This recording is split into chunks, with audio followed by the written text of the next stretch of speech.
Ahmad Ramadhani, tingkat anak-anak, delegasi dari kelas 2 MED. Selanjutnya, kami panggil nomor undi 4 atas nama Muhammad Hafiz Firmansyah, tingkat anak-anak, delegasi dari kelas 3 MED.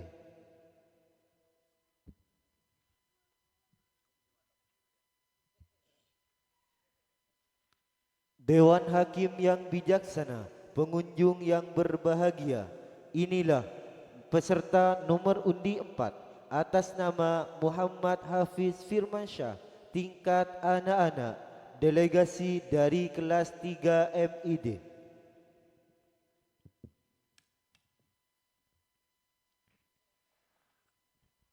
Mentari senja telah tenggelam, hujan turun mulai terjatuh.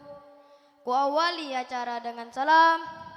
Assalamualaikum warahmatullahi wabarakatuh. Bismillahirrahmanirrahim. Alhamdulillahi rabbil alamin. Wabihi nasta'in ala umurid dunya waddin. Salatan wa salaman daimaini mutalazimaini ala rasulil karim wa ala alihi wa ashabihi ajma'in, amma ba'du. Yang terhormat pengasuh pondok pesantren Miftahul Ulum Alur Akni Al-Mukarramah Ibu Nyai Hajjah Farida Ibni Sirat allati sami'na wa ta'na wa akramna wa domna. Yang terhormat seluruh dewan juri beserta pengunjung yang alhamdulillah bisa hadir pada kesempatan malam hari ini.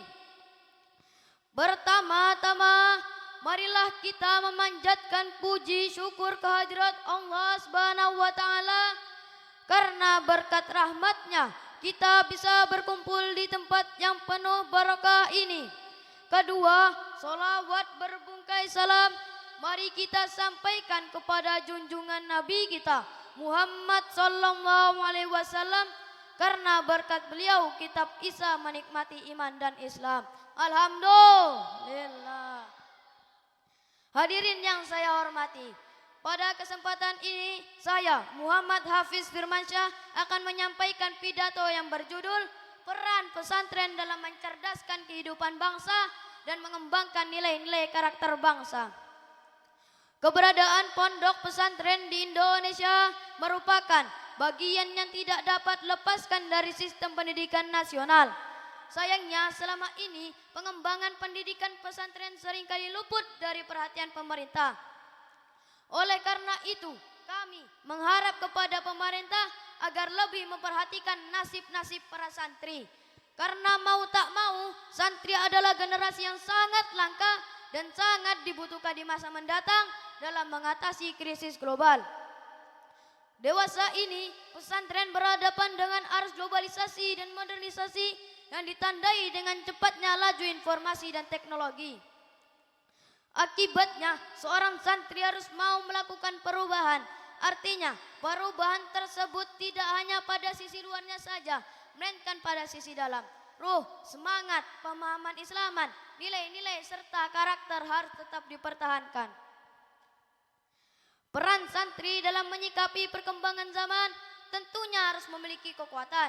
Otak berpikir, hati keimanan, dan tangan keterampilan merupakan modal utama untuk membentuk pribadi yang mampu mengikuti perkembangan zaman. Dalam menghadapi tantangan yang semakin kompleks di lingkungan masyarakat, maka seorang santri harus berani tampil dan mengembangkan dirinya sebagai pribadi yang unggul. Santri harus memiliki ketangguhan jiwa, jalan hidup yang lurus, budi pekerti yang mulia, dan juga memiliki kemampuan dalam berbagai disiplin ilmu. Untuk mencapai tujuan di atas, para santri harus dibekali nilai-nilai keislaman yang tergabung dengan ilmu-ilmu modern. Pembekalan ilmu-ilmu modern dapat ditempuh dengan mempelajari tradisi ilmu agama dan penggalian dari teknologi keterampilan dengan menjadikan Al-Quran dan As-Sunnah sebagai sumber inspirasi dan rujukan awal. Kiranya perlu disadari bersama bahwa di era global ini masyarakat tidak hanya dituntut untuk piawai dalam bidang ilmu agama. Agama toh hanya difungsikan tak lebih sebagai benteng moral untuk menghadapi zaman yang semakin kompetitifnya. Bukan benteng moral saja yang perlu dipentingkan, melainkan penanaman skill dan upaya-upaya pengembangan dalam sektor modern seperti jasa, ekonomi, bisnis, politik, komputer, teknologi, dan lain sebagainya. Hal inilah yang disebut dengan dakwah dengan kiprah nyata, dakwah bi al-hal. Apa teman-teman? Dakwah bi al-hal yang harus dimiliki seorang santri. Hadirin rahimakumullah, disinilah peran santri perlu ditingkatkan. Tuntutan globalisasi tidak mungkin dihindari. Salah satu langkah yang bijak adalah mempersiapkan santri agar tidak ketinggalan kereta dan agar tidak kalah dalam persaingan. Pertama, santri harus memiliki kemampuan lebih, kapasitas intelektual yang memadai, wawasan, akses pengetahuan dan informasi yang cukup, serta responsif terhadap perkembangan dan perubahan. Kedua, pesantren sebagai lembaga pengembangan ilmu pengetahuan khusus agama Islam. Pada tatanan ini, masyarakat pesantren masih dianggap lemah dalam penguasaan ilmu dan metodologi. Pesantren hanya mengajarkan ilmu agama dalam arti transfer of knowledge. Karena pesantren harus jelas memiliki potensi sebagai lahan pengembangan ilmu agama supaya bias mencetak santri-santri yang berkualitas. Ketiga, santri harus mampu menempatkan dirinya sebagai motivator dan inovator. Kehadiran santri dewasa ini telah mempermainkan perannya sebagai fungsi itu. Meskipun boleh dikata dalam taraf yang perlu dikembangkan lebih lanjut.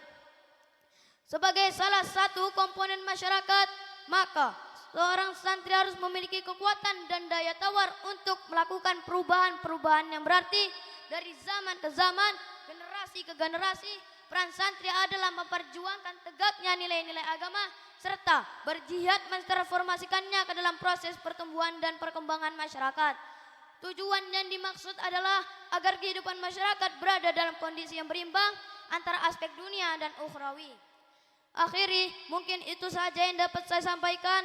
Kurang dan lebih saya mohon maaf. Buah duku, buah pepaya, belinya di pasar pelayan. Sekian pidato saya, salah khilaf mohon dimaafkan.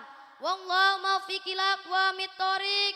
Assalamualaikum warahmatullahi wabarakatuh. Waalaikumsalam warahmatullahi